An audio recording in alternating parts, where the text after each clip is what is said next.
En France, une nouvelle condamnation vient de m'être infligée. 5 mois de prison ferme, 2000 € de dommages et intérêts à la LICRA et la même somme en guise de frais de justice. J'en suis donc désormais à 2 ans et 7 mois de prison, 12 mois en Belgique et 15 mois en France. Non content de vouloir m'incarcérer, certains de mes adversaires tentent de m'asphyxier financièrement. Cette asphyxie prend 2 formes, professionnelle et bancaire. Professionnelle tout d'abord. En février 2015, à cause d'une campagne de presse et d'un procès, j'ai perdu les 2 postes de professeur que j'occupais. Academia a été jusqu'à me chasser sans même me prévenir. C'est par une élève que j'ai appris mon licenciement. Fin juin, je me suis exilé en Angleterre afin d'éviter la prison. Contrairement à ce que certains prétendent, je n'ai bénéficié d'aucun réseau révisionniste ni politique. Tout s'est passé beaucoup plus simplement. Un matin, avec mon ami flamand Siegfried Verbeek, chez lequel je m'étais réfugié, nous avons mis toutes mes affaires dans sa voiture. Les livres que j'avais pu emporter avec moi en fuyant de France, quelques habits et mon fidèle vélo. Nous avons tout entassé dans son coffre. Dans la même journée, nous avons embarqué à Calais pour l'Angleterre. C'est ainsi que je suis arrivé dans la banlieue de Londres. En septembre, 2 instituts de cours particuliers londoniens m'ont engagé.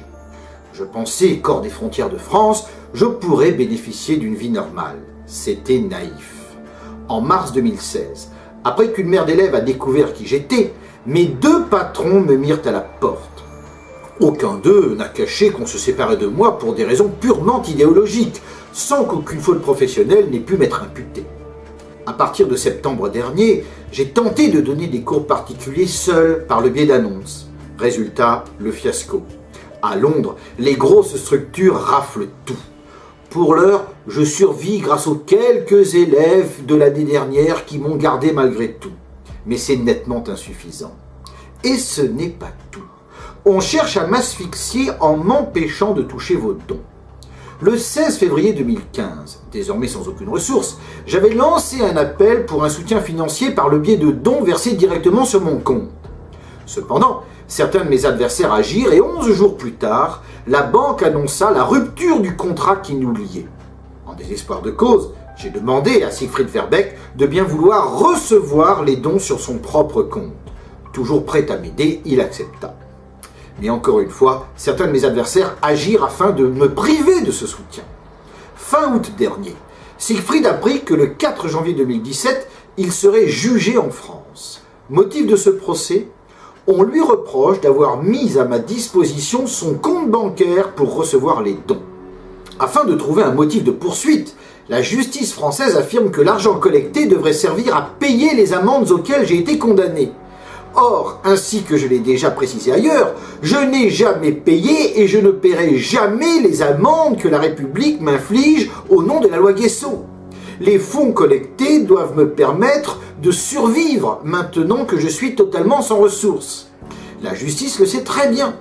Et c'est d'ailleurs pour cela qu'elle poursuit Siegfried Verbeek. Mes adversaires veulent même m'empêcher de faire l'aumône. Leur objectif est que je me retrouve totalement à la rue, ce qui m'obligera à me taire.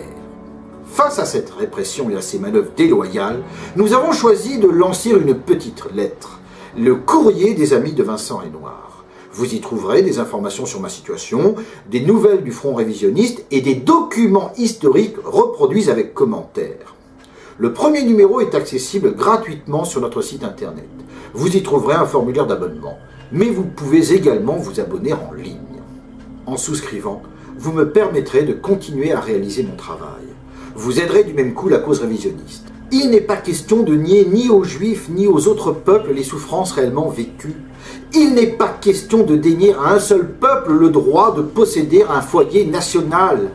Il est juste question de réconciliation réelle, parce qu'organisée sur le socle de la vérité. Seule cette réconciliation de l'homme avec lui-même pourra l'aider à construire un monde meilleur. À toutes et à tous, merci.